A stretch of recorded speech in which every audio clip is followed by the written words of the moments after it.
I want to thank the coalition. My work with you all goes back 10, 12 years. At a time where no one really tried to validate and uplift the work of the coalition, I was steadfast in my approach to work with you, alongside you, before the Free Press even exposed the $600 million. A professor was already doing the work.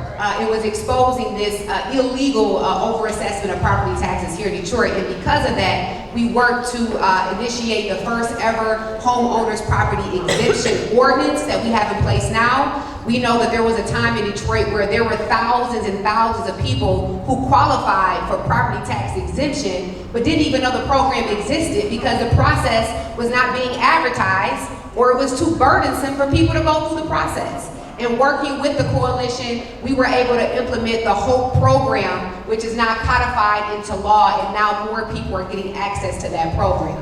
As it relates to how we will ensure that the lowest value homes are not overassessed, first and foremost, we have to acknowledge that it's happening, right? And I think that's been really the difference between the legislative body and the mayor's office. Is there's a belief that we don't, well, I would say we, the mayor's office or the administration, doesn't really recognize that this is happening.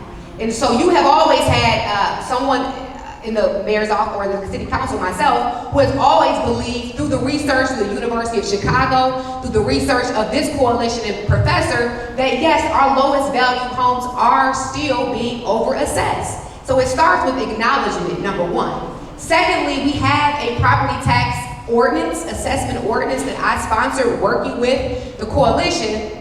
But the reality is, if you don't have an administration that believes in it, and that believes that this is happening, we've always had to fight tooth and nail to actually enforce and make sure that their ordinance is properly adhered to. So we will continue to ensure that the property tax assessment ordinance that I worked with you all on is properly enforced. We will continue to ensure that the assessor office is undergoing reform within that department to ensure that they have proper assessors and that they're hopefully using what I heard was regressional analysis is what they should be actually incorporating in their analysis to ensure that the lowest value homes are not overassessed. And then lastly, we will work to ensure that there is a moratorium on property tax foreclosures in the city, which I've sponsored several ordinances and resolutions, I should say, to ensure that we're calling on the county to implement moratoriums in the case where we know that lowest value homes are overassessed. And then lastly, we will continue to ensure that those who are in their homes has access to the support and the care that they need to stay in their homes. There's a lot of work that I've done in this area, whether it's still trying to provide compensation for those who are overassessed. I don't believe that we should just say, oops, my bad, and move on. We have to address it, and I've tried my hardest to do so, even with the legal constraints that we've had as a city council. When we were told that we cannot legally give compensation, we went right back to the table. I worked with the coalition. We hosted several work groups, and we came up with the Affected Homeowners Program, which is in place right now, and it gives preference to any resident who is overassessed access to city programs. A lot of people didn't necessarily want that as an option, so we went back and worked on another solution, which right now we're trying to get a credit on residents' bills in the amount that they were overassessed that can be phased in within 5 years. So that is another route that we're trying to pursue through state law. And then lastly, we know that the Dignity Restoration Project, which I will wholeheartedly support as mayor and hopefully provide more private funding to it, is working on those who are hardest hit. These are individuals who lost their homes to overassessment and should not have been overassessed. We're looking at ways to directly compensate them as well. So, a lot of work I've done on this issue. We're looking forward to continue to work with you. All right. So let me first just state that there was a huge effort when this was first exposed, where there were several community meetings and town halls to get feedback from residents on what they wanted to see throughout this process. And what we heard overwhelmingly was a few things. Number one is that residents should have options on what they pick for what they feel like is a compensation to themselves. And overwhelmingly, people wanted compensation, without a doubt. People wanted money. And I'll just say that there's nothing I believe that we can do to make anyone whole, right? Because we're talking about people who are stripped from generational wealth. When I hear of the stories and just all of the unfortunate situations that took place when people's homes were taken from them, I don't think Detroit could ever make anyone whole. But with that being said, for those who were hardest hit, and these were individuals who were overassessed, never should have even paid property taxes in the first place, and their homes were taken from them, I think first and foremost, we work with the Dignity Restoration Project, who already has the infrastructure in place. They've already actively have fundraised, I think $2 million to date, working with philanthropic sector. If the city steps in and we create our own additional fund or encourage the private sector to put money into that fund, we already have a vehicle in place that is literally trying to pay cash compensation for residents who lost their homes. Secondly, I do believe that we should have a program in place that will allow for residents to get land or homes through the Land Bank Authority for individuals who lost their home as well. So we will work on a program to do so. And I also do believe that we should have some type of property tax relief fund where we take surplus dollars every year and set it into a fund that can go into efforts that address the issue of overassessment and those who are impacted by property tax assessments. Mr. Sabri will continue to work with as well to ensure that he actually implements the resolutions that council moves forward.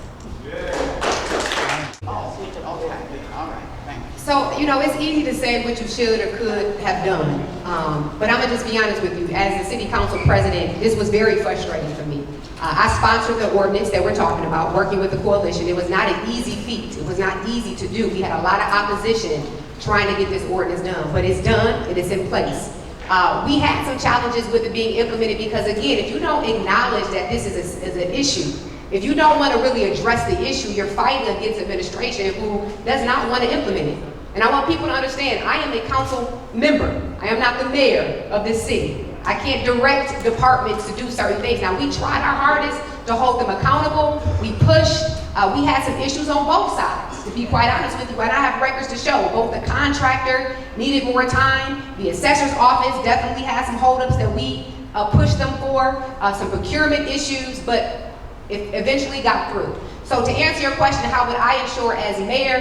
We will ensure now that we have the best process in place from a procurement standpoint. We already have the contractor that's in place, so things next year should go a lot more smoother. And then secondly, how would I ensure that we actually adhere to what is being presented? That's what the law states. It is an unbiased opinion where they come in and they do an evaluation of our property tax assessment process. We are to take that data and uplift it to make the necessary changes, and that is what I will do serving as mayor.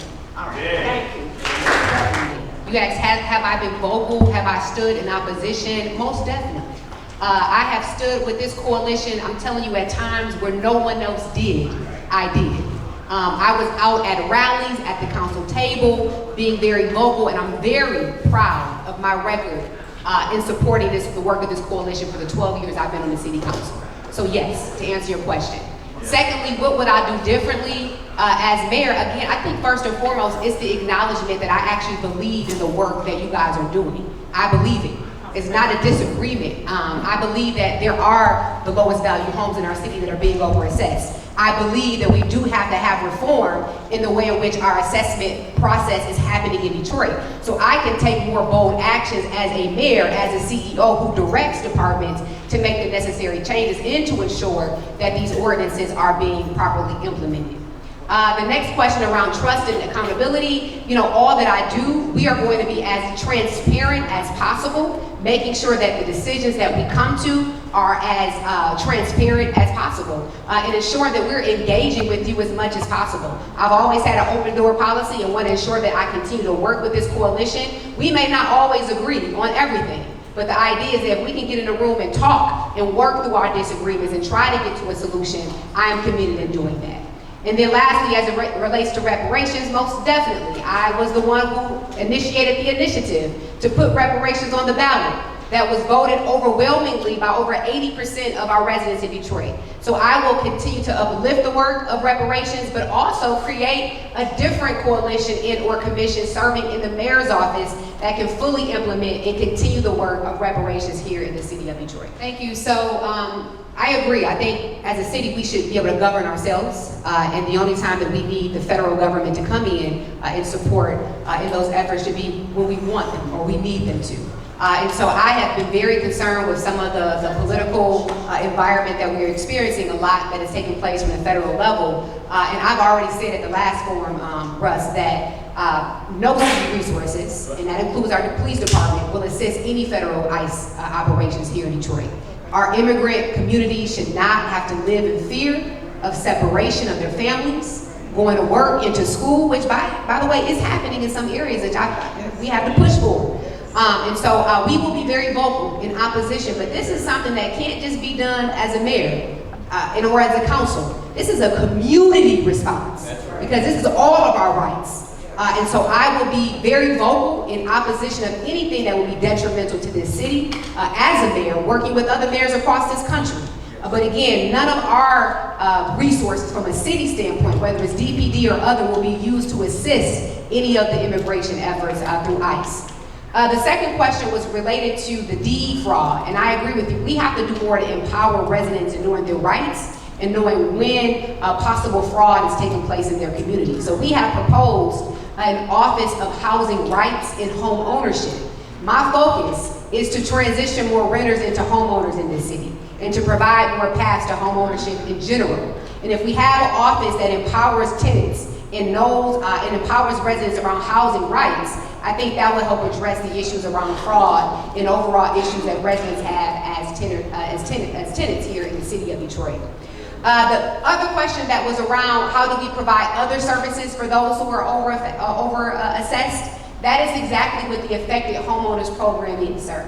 So right now, if you can prove that you were over assessed between 2009 and 2016, you can go to the city and get access to growth for young talent, support, access to jobs, access to training, all different types of things that are not just direct cash compensation. So I would encourage you to look into the Affected Homeowners Program because it does just that. So those years were actually agreed upon between the coalition and others. So we had to have some baseline to start with.